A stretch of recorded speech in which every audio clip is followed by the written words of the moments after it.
এশার নামাজ আদায় করার পর আমি ঘুমিয়ে পড়লাম। যুবকটা ঘুমিয়ে পড়ল। হঠাৎ করে স্বপ্ন দেখলেন একজন লোক সাদা পাগড়ি সাদা জুব্বা পরা একজন লোক আসলেন। তার বাবার চেহারা থেকে কাপড়টা সরিয়ে হাত মুবারক যখন মুছে দিলেন, সাথে সাথে চেহারা পরিবর্তন হয়ে গেল। সুবহানাল্লাহ। ওই যুবকটা বলল যে আপনি কি একটা আপনার পরিচয় দিন। বলে যে সর আমার পথ সর। যুবক তো সালাক, সামনের জুব্বাদের টান দিলেন ঘুমের মধ্যে, দাঁড়িয়ে গেলেন। বলে আপনি কি একটা আমাকে পরিচয় দেন, আর আপনি কিভাবে জানতে পারলেন আমার বাবার এই অবস্থা, আপনি কিভাবে জানতে পারলেন একটু আমাকে বলেন। লোকটা বললেন যে ঠিক আছে তোমাকে বলবো। তোমার আগে বলি তোমার বাবার দুইটা গুণ ছিল। কয়টা গুণ? একটা খারাপ গুণ, একটা কি গুণ? ভালো গুণ। বলে যে খারাপ গুণটা কি? খারাপ গুণটা হচ্ছে তোমার বাবার সাথে কিসের সম্পর্ক ছিল? সুদের সাথে সম্পর্ক ছিল। কিসের সাথে? আজও সমাজে আছে না নাই সুদের সাথে সম্পর্ক? ঘরে ঘরে, পাড়ায় পাড়ায়, মহল্লায় মহল্লায় সমিতি নাম দিয়ে সুদের ব্যবসা হচ্ছে কি হচ্ছে না? আর সেই সুদখোররা আবার মঞ্চে উঠে বিশাল দানবীর হয়ে যায় না? আল্লাহ তাআলা আমাদেরকে মাফ করে বলে আমিন। বলে দুই নাম্বার যে ভালো গুণটা ছিল সেটা হচ্ছে তোমার বাবা সারাক্ষণ আমার প্রতি কি করতেন? দরুদ পাঠ করতেন। সুবহানাল্লাহ ওয়া বিহামদিহি।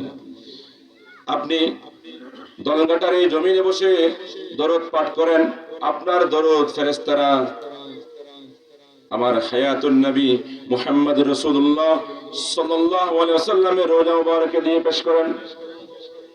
হাদিস শরীফে উল্লেখ করা হয়েছে শুক্রবার জুমার দিন প্রতি জুমাবারে আসরের নামাজের পরে বান্দার উম্মতের আমলনামা রাসূলুল্লাহ সাল্লাল্লাহু আলাইহি ওয়াসাল্লামের কাছে পেশ করা হয় এবং আমাদের মৃত বাবার কবরেও আমাদের আমলনামা পেশ করা হয়। পেশ করার পরে বলা হয় এটা তোমার সেই সন্তান, যে সন্তানকে তুমি দুনিয়ার জমিনে রেখেছো। আমি যদি এখানে ভালো আমল করি কবরের জগতে আমার বাবা মার চেহারা ভালো হয়ে যাবে, যদি এখানে খারাপ আমল করি কবরের জগতে আমার বাবা মার চেহারা কালো হয়ে যাবে। ঠিক না ঠিক? তাহলে আমাকে জন্ম দিয়ে দুনিয়া তো শান্তি পায় নাই, আখিরাতে তো শান্তি পাচ্ছেন আমার কারণে। আল্লাহ তাআলা আমাদেরকে মা বাবার সুখ জোড়ানো সন্তান হওয়ার তৌফিক দান করে বলে আমিন। বলে যে তোমার বাবার প্রতিদিনের দরদ ফেরেশতারা আমার কাছে পৌঁছাতেন।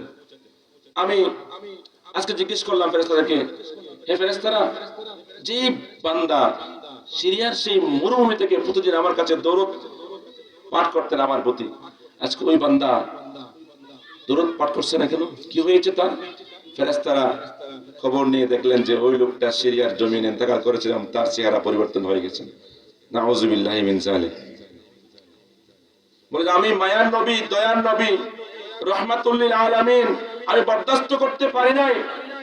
আমি তোমার বাবার এই আবর্ণনীয় কষ্ট, এই যন্ত্রণা আমি বরদাস্ত করতে পারি নাই। আমি রওজা মুবারক থেকে উঠে এখানে চলে আসলাম। সুবহানাল্লাহি ওয়া বিহামদিহি। কিসের বদৌলতে আসছে? দরুদ পাঠের বদৌলতে। আমরা হৃদয়ের সবটুকু ভালোবাসা মহব্বত উজাড় করে দিয়ে রাসূলের শানে দরুদ পাঠ করে বলি আল্লাহুম্মা সাল্লি আলা সাইয়্যিদিনা